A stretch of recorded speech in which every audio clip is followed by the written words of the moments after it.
এবং কি সে তো পারলে আমাকে মারে, আমাকে মারবো এরকম একটা অবস্থা। তো সেই জায়গায় আমাদের এক বাঙালি ভাই আসলো, সে আমাকে মানে তাদের বুঝিয়ে যে বলছে ও বুঝে নাই, কারণ দেখা গেছে আপনার একার জন্য আরো 10 জন মানুষের রিজিক নষ্ট হইতেছে। তো 10 জন মানুষের রিজিক যখন নষ্ট হবে, 10 জন মানুষের বরদোয়া অটোমেটিক্যালি আপনার উপর চলে আসবে। আসসালামু আলাইকুম, কি অবস্থা সবার? সবাই কেমন আছেন? আশা করি সবাই ভালো আছেন। তো 2-3 দিন যাবৎ কোনো ভিডিও আপলোড করি নাই, কারণ নতুন একটা চাকরিতে জয়েন করছিলাম। সেখানে চাকরিতে তো জয়েন করি নাই, মানে ভালো রকম একটা টুপের মুখে পড়ছিলাম, মানে একটা বিপদই ডাইকে আনছিলাম চাকরিতে জয়েন করে। কারণ চাকরিতে জয়েন করছিলাম তুলনামূলক কম বেতনে, মানে একদমই মানে কম বেতনে, যেটা সচরাচর কেউ জয়েন করবে না। কিন্তু আমি যেহেতু অনেকদিন যাবতই মানে বেকার, চাকরি নাই, তো চিন্তা করছিলাম যে কম বেতনে ঢুকি, যাই হোক কিছুদিন কইরা যাতে আবার চলে যেতে পারি দেশে। বেকার বসে থাকার থেকে মানে নাইবা আমার থেকে কানা মামা ভালো, এটা চিন্তা করে আর কি ঢুকছিলাম। কাফালা হয়েছিল না, আল্লাহ বাঁচাইছে, মানে এই কারণে আর কি হয়তো বা ওই জায়গা থেকে রিকভার করতে পারছি। মানে শুধু কন্ট্রাক্ট সাইন হয়েছিল, কন্ট্রাক্ট সাইন করে ডিউটি শুরু করছিলাম। মানে সেটা আমি শেয়ার করবো আর কি, মানে কম বেতনে মানে চাকরিতে জয়েন করে মানে কিরকম একটা তুপের মুখে পড়ছিলাম, বা যাতে আর কেউ আমার মতো ভুল না করে। কারণ এই ভুল করলে হয়তো তার জন্য ক্ষতি, প্লাস আরও 10 জন মানুষের জন্য ক্ষতি। তো আমি চাই না যে আমার জন্য আরও 10 জনের ক্ষতি হোক, বা নিজেরও কোনো ক্ষতি হোক। তো আমি আপনাদের মাঝে সেটাই শেয়ার করবো এখন ইনশাল্লাহ। তো আমি একটা কোম্পানিতে মানে 1000+200 রিয়াল বেতনে ড্রাইভারে কাজে জয়েন করছিলাম। তো ওই কোম্পানিতে আমি এত কিছু জানতাম না যে এত কাহিনী আছে। তো নর্মাল বিষয়, আমি ঈদের আগে ইন্টারভিউ দেই, তো ইন্টারভিউ তখনই সিলেক্ট হই, কিন্তু মানে ঈদ ঘাড়াঘাড়ি ছিল, তো এই কারণে অফিস মানে একদম বন্ধর দিকে। তো তখন আমাকে বলে যে ঈদের পরে জয়েন করতে। তো ঈদের পরে যখন অফিস খুলে তখন আমাকে তারা কল করে, আমি যাই এবং কন্ট্যাক্ট করে জয়েন করি। তো কম বেতনে যেহেতু জয়েন করছি, তো আমাকে বলা হয়েছিল যে ডিউটি 8 ঘন্টা এবং কি ওভার টাইম আছে।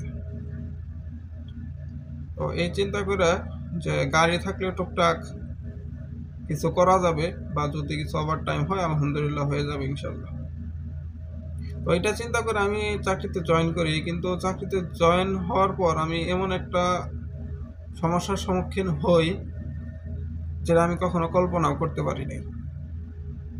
কারণ ওই কোম্পানিতে আগে নিয়ম ছিল যে নতুন কোনো লোক ঢুকলে ড্রাইভারে 1500+200 এবং লেবার 1200+200, এবং কি বর্তমান যারা রানিং ড্রাইভার আছে তাদের 1800+200, 1700+200, এবং একদম নতুন যারা মানে বছর খানেক হয়েছে তাদের 1500+200। কিন্তু বর্তমানে ওই জায়গায় নতুন একটা মুদির আসার কারণে, নতুন ম্যানেজার কেরালা, সে এখন কোম্পানিকে কি বুঝাইছে, কি লোভ দেখাইছে কোম্পানির মালিকরে বুঝিয়ে, তারা এখন লেবারদের বেতন করতেছে 800+200 এবং ড্রাইভারদের 1200+200, এইভাবে লোক ঢুকাইতেছে। মানে যখন লোকের প্রয়োজন হয় 2-4 জন, তখন এইভাবে লোক ঢুকায়। এবং কি যারা পুরাতন আছে তাদের, যেমন পুরাতন একজন লোক আছে, তার 1800+200, তাকে বলতেছে 1500+200 বেতনে কাজ করার জন্য, না হয় দেশে চলে যাইতে বা অন্য কোনো কোম্পানিতে চলে যাইতে, মানে হঠাৎ করে। এবং কি আমার সামনে, আমার যখন মানে যেদিন প্রথম ডিউটি ছিল ওই দিন আমার সামনে এক লোক, তার 1800+200, তাকে বলতেছে তুমি 1200+200 রিয়াল বেতনে কাজ করো, না হয় চলে যাও। তো ওই লোকে যখন বলছে যে না আমি কাজ করবো না, সাথে সাথে টার্মিনেট করে দিছে। তো তারপরের দিন আমাকে, দ্বিতীয় দিন যখন ডিউটি হয়, তখন আরেকজন কেরালা ড্রাইভারকে আনছে অফিসে, তাকে বলতেছে 1500+200 বেতনে কাজ করার জন্য। তো সেও খুব রাগান্বিত এবং কি সে তো পারলে আমাকে মারে, আমাকে মারবো এরকম একটা অবস্থা। তো সেই জায়গায় আমাদের এক বাঙালি ভাই আসলো, সে আমাকে তাদের বুঝিয়ে যে বলছে ও বুঝে নাই।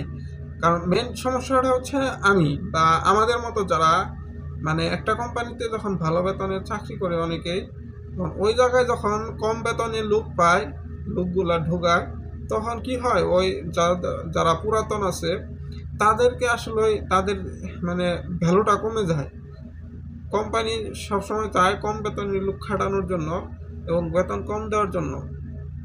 এই কারণে কম বেতনে যখন দেখছে যে আমার মতো একজন ড্রাইভার পাইছে 1200 রিয়াল বেতনে, তখন সে ওই পুরাতন যারা ড্রাইভার আছে তাদেরকে ফোর্স করতেছে কম বেতনে কাজ করার জন্য বা তাদের অন্য জায়গায় চলে যাওয়ার জন্য।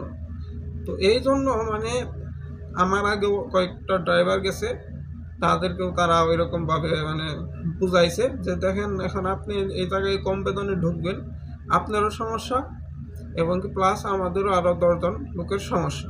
তো তারা ওই জায়গা থেকে আইসা পড়ছে। কিন্তু আমি আমার যে কাজের দরকার, এই কারণে আমি আমার স্বার্থের জন্য আমি কাজে জয়েন করছি। কিন্তু অবশ্যই আমি এতটুকু জানতাম না, আমাকে এত কিছু বলে নাই। শুধু আমাকে বলা হয়েছিল ইন্টারভিউর সময় ওই জায়গায় যারা বাঙালি আছে বা কিছু কেরালা আছে অন্যান্য পোস্টে, তারা বলছে যে এত কম বেতনে ঢুকতেছ কেন, এত কম বেতনে কী করবো, এইসব বলছে। আমি তখন মনে করছি না, তারা আসলে আমার খারাপ চায় বা অনেকে আছে না ভয়ভীতি দেখায়, তারা এরকমই করতেছে। কিন্তু আমি ঢোকার পরে চোখে আঙ্গুল দিয়ে অনেক কিছু আমাকে বুঝিয়ে দিছে এবং কি অনেক তুপের মুখে পড়ছিলাম।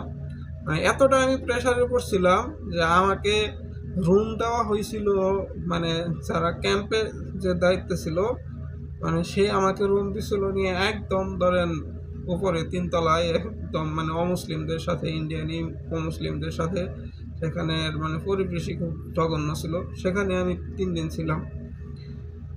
তো এই হইল অবস্থা, খুবই তুপের মুখে পড়ছিলাম। পারলে তো কয়েকজন আমাকে মারে যে এত কম বেতনে ঢোকার জন্য। তুমি এই জায়গায় কাজ করো, সমস্যা নাই, কিন্তু তোমার বেতনটা তো তুমি বাড়িয়ে নিবে, তোমার বেতন বাড়িয়ে নাও। তোমার বেতন বাড়িয়ে নিলে তোমার জন্য ভালো, আরও 10 জন মানুষের ভালো। কিন্তু আমি যদি কম বেতনে কাজ করি, আরও 10 জন মানুষের রিজিক নষ্ট হইতেছে। তো এই কারণে সেই জায়গায় থেকে আমি চলে আসছি। এবং কেউ এরকম আমার মতো ভুল করবেন না, একটু জানা শুনে ঢুকবেন। যদি দেখেন যে কোম্পানির রেগুলার বেতন এইটা, তাহলে ঢুকবেন। আর যদি দেখেন আনরেগুলার বেতন, হঠাৎ করে একটা মুদির এসে কম বেতনে লোক ঢুকাইতেছে কিন্তু ওই জায়গায় আসলে রেগুলার বেতন ভালো, তাহলে সেখানে ঢুকবেন না। কারণ দেখা গেছে আপনার একার জন্য আরও 10 জন মানুষের রিজিক নষ্ট হইতেছে। তো 10 জন মানুষের রিজিক যখন নষ্ট হবে, 10 জন মানুষের বরদোয়া অটোমেটিক্যালি আপনার উপর চলে আসবে। এবং 10 জন মানুষেরও ফ্যামিলি আছে।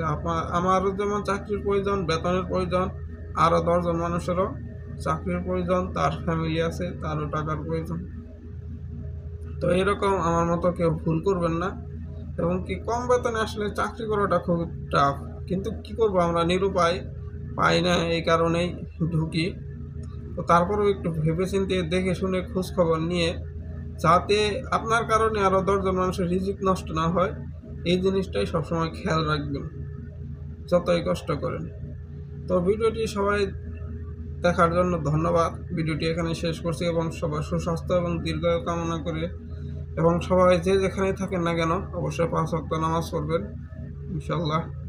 তো ধন্যবাদ। আল্লাহ হাফেজ। আসসালামু আলাইকুম।